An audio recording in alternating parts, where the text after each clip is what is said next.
Semua ini berawal di suatu pagi. Gua lagi ada di dalam kamar dan memutuskan buat baca diary yang gua tulis. Dear Diary, gak berasa kelas 3 SMA udah mau kelar. Bapak gua makin tambah sibuk aja semenjak jadi pejabat daerah. Padahal ibu gua cuma di kasur, sakit-sakitan, gak bisa bangun dan gak bisa ngomong. Hari ini adek gua ulang tahun yang ke-10. Doa yang terbaik buat keluarga gua. Amin. Setelah baca diary, ternyata gua udah terlambat buat berangkat ke sekolah. Waduh, kesiangan gue. Kagak sempet mandi nih. Langsung pakai seragam aja deh. Seragam gue mana ya? Gua pun bergegas buat pakai seragam dan berangkat ke sekolah.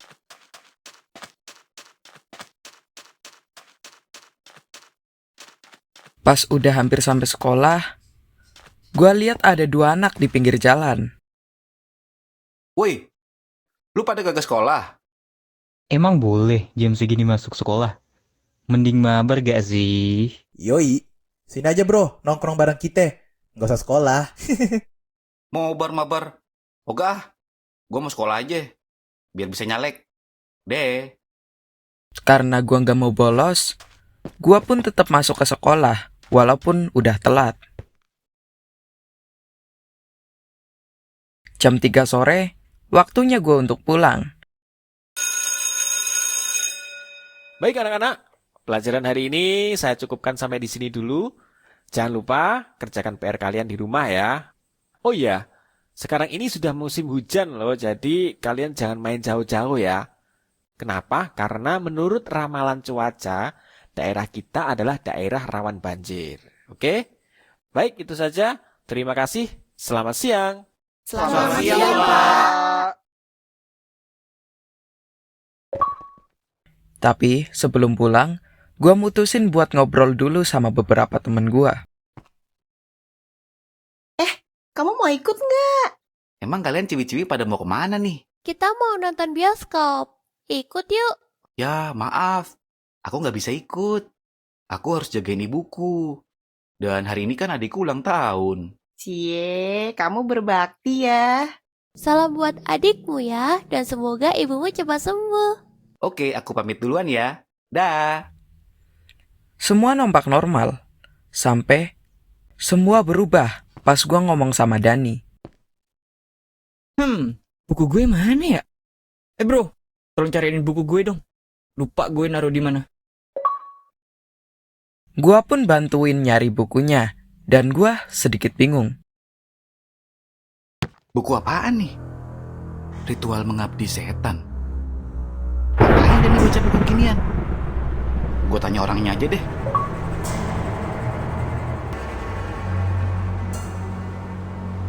Ini buku yang lu cari. Ngapain lu baca buku ginian? Udah, jangan ikut campur lu. Pulang sana. Udah dibantuin malah gitu lu. Dah, gue balik aja deh. Udah hujan juga nih. Gua pun akhirnya ngecek kelas sebelah, terus langsung pulang dengan pikiran yang masih bertanya-tanya. Kenapa Dani baca buku pengabdian setan? Tapi gua nggak mau mikir lebih lanjut soal itu. Assalamualaikum. Waduh, basah kuyup gini lagi. Langsung ganti baju aja deh. Gua pergi ke kamar buat lepas seragam sekolah gua. Dan gua tiba-tiba dengar HP bunyi. Telepon, HP gue bunyi tuh. ibu telepon, Gue taruh mana ya? ibu. Gua coba nyari ke seluruh bagian rumah, tapi nggak ketemu. Dan karena nggak ketemu, gua pun berinisiatif buat cari di luar. Dan ternyata HP gua ada di bawah pohon. Ibu telepon. HP gue di sini. Pasti kerjaan adik gue nih. Nyokap nelpon. Kayaknya gue dipanggil deh. Gue cek dulu ah. Gua langsung pergi ngecek ke kamar ibu, karena pasti ibu perlu bantuan. Bu, ibu lapar ya? Bentar ya, aku masakin ayam dulu. Ternyata ibu lapar, dan gua memutuskan buat masakin dia makanan. Gua pergi ke dapur buat masak, dan abis makanannya jadi, gua pun langsung kasih ke ibu. Bu, Nih ayamnya udah mateng. Dimakan ya, biar cepet sembuh. Terus kalau ada apa-apa, telepon aja ya, Bu. Ntar aku langsung samperin Ibu. Dah ya, Bu. Aku mau ke kamar adek dulu. Mau ngucapin selamat ulang tahun. Setelah itu, gua pun pergi ke kamar adik gua buat ngucapin selamat ulang tahun. Adek, selamat ulang tahun. Mau kado apa dari kakak? Makasih ya, Kak. Aku mau kado Robux, Kak. Pasti deh, udah tahu kakak. Tenang, kakak udah beliin. Bentar ya, kakak ambil dulu di kamar. Pas gua mau ambil voucher Robux yang ada di kamar, tiba-tiba vouchernya hilang. Gua pun nyari lagi ke seluruh bagian rumah, dan gak ketemu lagi. Tapi, kalau tadi HP gua di bawah pohon, jangan-jangan vouchernya juga di situ. Dan ternyata bener, vouchernya ada juga di situ. Nih voucher kenapa ada di sini juga? Tadi HP gue di sini. Masa sih kerjaan adik gue? Ntar gue tanya deh. Gua langsung bergegas ke kamar adik gua buat ngasih voucher ini.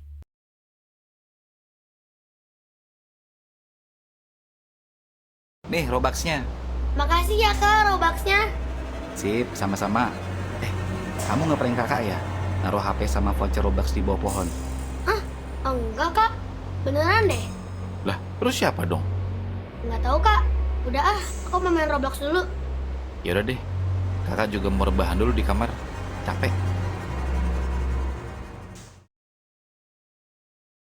Tengah malam, gua kebangun dan gua lapar. Gua pun mutusin buat makan mie di dapur. Di sini suasana rumah udah gelap dan creepy, lengkap dengan lampu kedip-kedip. Sesampainya di dapur, gua pun langsung ambil dan makan mie yang ada. Tapi, pas gua mau ambil satu mie lagi, tiba-tiba Ini apaan? gua dikagetin sama suara Kayaknya dari ruang kerja sesuatu. bokap deh. Apaan ya?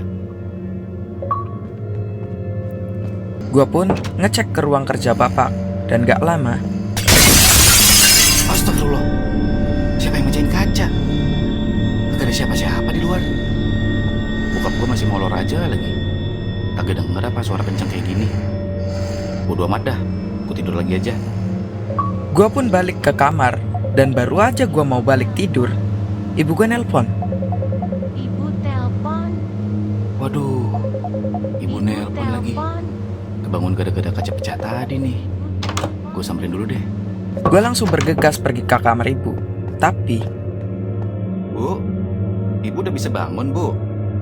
Ngapain di situ, Bu?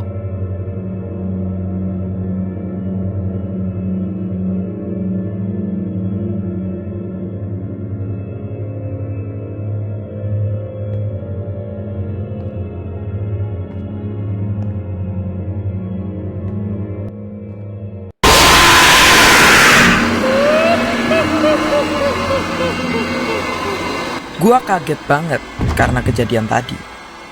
Tapi, gua lebih kaget pas gua ngecek kamar ibu. Bu, kok tidur di bawah, Bu? Bu, bangun, Bu. Bu, bangun, Bu. Pak, Bapak, Ibu gak bangun, Pak. هذا الميت من عذاب النار اللهم أنزل الرحمة والمغفرة على هذا الميت واجعل قبره روضة من رياض الجنان ولا تجعل قبره حفرة من حفر النيران وصلى الله على خير خلقه سيدنا محمد.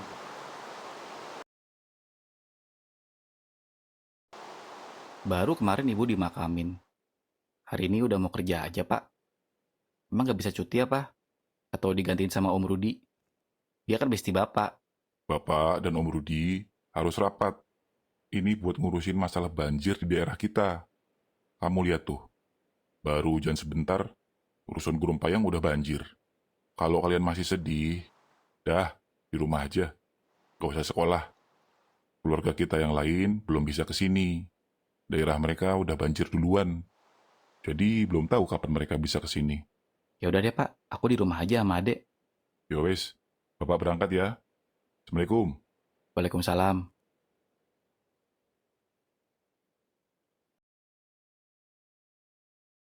Jam 11 malam, Gua mutusin buat ngobrol sama adik gua.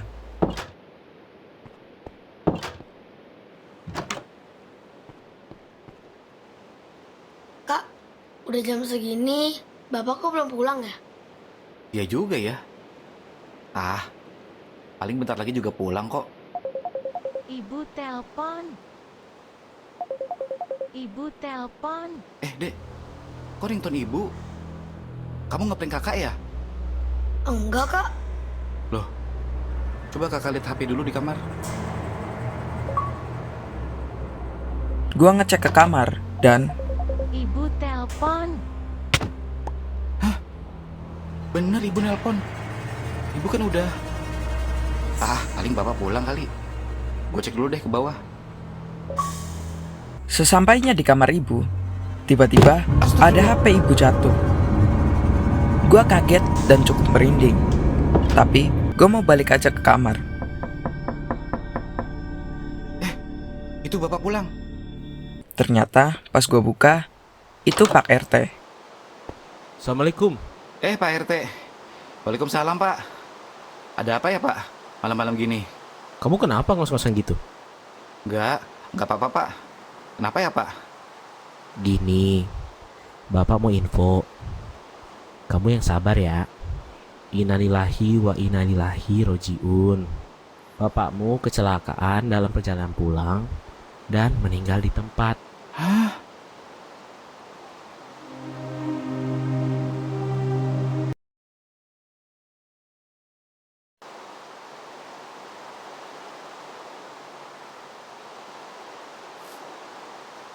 Bapak turut berduka ya nak. Nanti kalau ada apa-apa, ngomong aja sama Pak RT. Insya Allah bawa bantu. Ya pak, makasih. Oh iya, habis ini kamu jangan pulang dulu ya. Tadi ada polisi nyariin kamu di depan. Polisi? Kenapa lagi pak? Waduh, gak tahu ya. Kamu tanya aja langsung. Iya deh pak.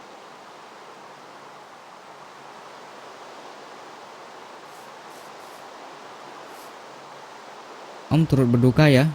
Semoga bapakmu tenang di sana. Ya om, makasih. Oh ya om, aku dicariin polisi nih di depan. Kenapa ya om? Ya, mana om tahu. Kamu ke sana aja dulu. Biar adikmu sama om nunggu di rumah. Oke om.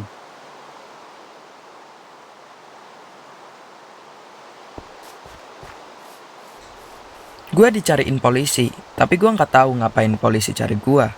Dan ternyata Pagi pak. Bapak-bapak nyari saya. Selamat pagi, saya AKBP Agusi dari kepolisian setempat, dan ini Bapak Bagas petugas KPK. Ya betul, kami sudah menunggu kamu. Ada apa ya pak? Begini, selama bapakmu bertugas jadi pejabat daerah, terbukti melakukan tindak pidana korupsi. Jadi, semua harta benda milik bapakmu akan disita, termasuk rumah yang kamu tempati sekarang. Hah? Korupsi? Rumah disita? Terus aku sama adik mesti tinggal di mana pak? Keluarga kami yang lain belum bisa bantu. Mereka kejebak banjir. Loh, itu bukan urusan saya. Ya, terus gimana nih pak? Tenang, sementara kamu bisa nginep di kantor polisi, kalau mau.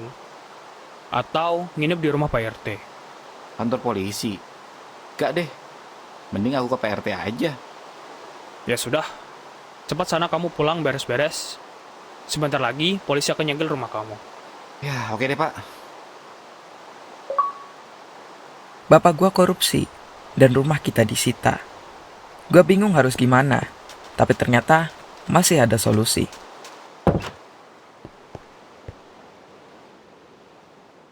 Udah urusan sama polisinya. Udah om, kita terpaksa ngungsi dulu nih. Rumah ini disegel. Bapak ketahuan korupsi. Yang sabar ya. Maaf, om gak bisa bantu apa-apa ini. Tapi seingat om, bapakmu dulu punya unit rusun, belum dijual. Dia beli sebelum jadi pejabat. Harusnya rusun itu aman, gak disegel. Coba cari kuncinya di ruangan bapak kamu. Baik om. Ya udah, aku cari kuncinya dulu ya om. Oke, kalau gitu om sekalian pamit ya.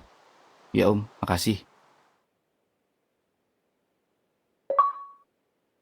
Bapak gua masih punya unit rumah susun. Dan gua harus cari kuncinya di ruang kerja papa gua. Gua ngecek ke ruang kerja bapak, dan di situ ada karpet yang berpartikel. Kayaknya itu ruang rahasia deh. Tapi gua harus nyari alat buat buka ruang rahasia itu. Dan setelah lama nyari, gua nemu ada chest yang berpartikel dan isinya iron shovel. Gua yakin itu yang bisa dipakai buat buka ruang rahasia. Dan ternyata benar. Di sini ada semacam ruang sempit, dan saat gue nengok ke kiri, di situ ada benda yang berpartikel, dan gue yakin itu kuncinya. Tapi sayangnya, ada rantai yang bikin gue nggak bisa lewat. Gue pun cari-cari sesuatu, dan nemuin chest bertuliskan, uang rakyat. Isinya duit banyak banget, tapi gue mutusin buat nggak ngambil duit itu. Dan tiba-tiba ada tuyul yang ngancurin rantai.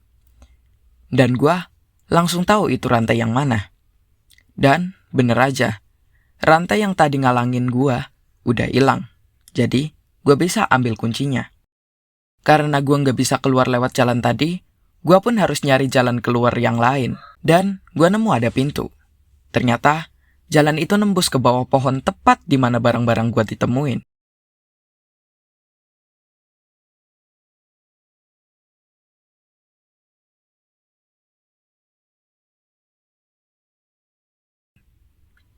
Malamnya, gue langsung ngajak adik gue pergi ke rumah susun. Dan di sini, gue ngeliat rumah susun yang udah gak terawat.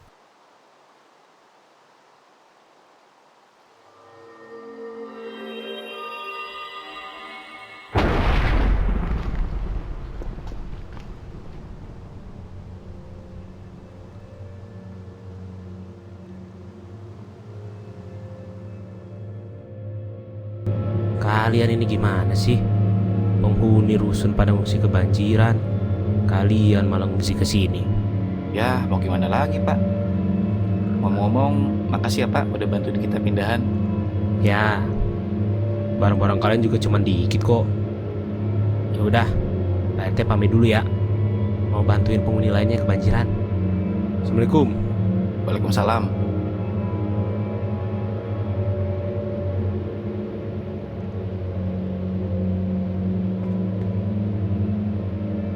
Dek, sementara kita tinggal di sini dulu ya, sembari nunggu keluarga kita yang lain. Iya kak, nggak apa-apa. Tapi aku lapar nih. Ada mie nggak? Ya, kita nggak punya makanan ya. Mana banjir lagi, nggak bisa kemana-mana. Coba deh kakak ke sebelah dulu, minta mie instan. Kamu tunggu sini ya. Gua coba nyari mie instan, tapi pintunya nggak ada yang bisa dibuka. Sampai akhirnya, gua buka pintu salah satu unit, dan ternyata itu unit milik Dani. Lah, ini kan fotonya Dani. Apa ini rumahnya ya? Dan, nggak ada orangnya. Bodo amat dah. Dan minta mie ya, ntar gue ganti.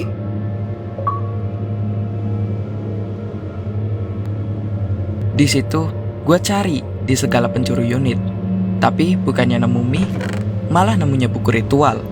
Ya, malah nemu buku kimian lagi. Penasaran gue, kayak apa sih isinya?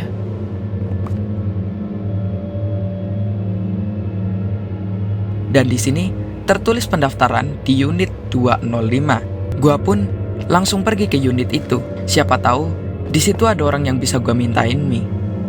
Dan sesampainya di situ, ternyata rupa unitnya udah kayak tempat ritual. Di situ, gue juga lihat daftar yang bertuliskan anggota pengabdi setan. Lah, kok ada foto bapak ibu gue di sini? Apa jangan-jangan? Aku kan udah bilang sama kamu, ngapain ikut-ikutan jadi pengabdi setan? Dia punya jabatan, kaya. Kamu lupa, kamu juga pengen punya anak. Ada apaan tuh ribut-ribut di bawah? Tiba-tiba kedengeran suara ribut dari arah bawah. Dan ternyata itu dari unit 102. Pas gua ngecek, ada pintu bertuliskan jangan dibuka. Karena larangan adalah perintah, jadi tetap gua buka. Dan gua kaget karena ngeliat mayat Dani ada di situ. Tapi gua lebih kaget lihat foto adik gua di daftar tumbal pengabdi setan. Ini kan foto adik gue. dia baru ulang tahun ke-10. Jangan-jangan, wah, gue mesti cepat ke adik gue nih. Gue langsung bergegas cepat mungkin buat pergi ke unit gue. Tapi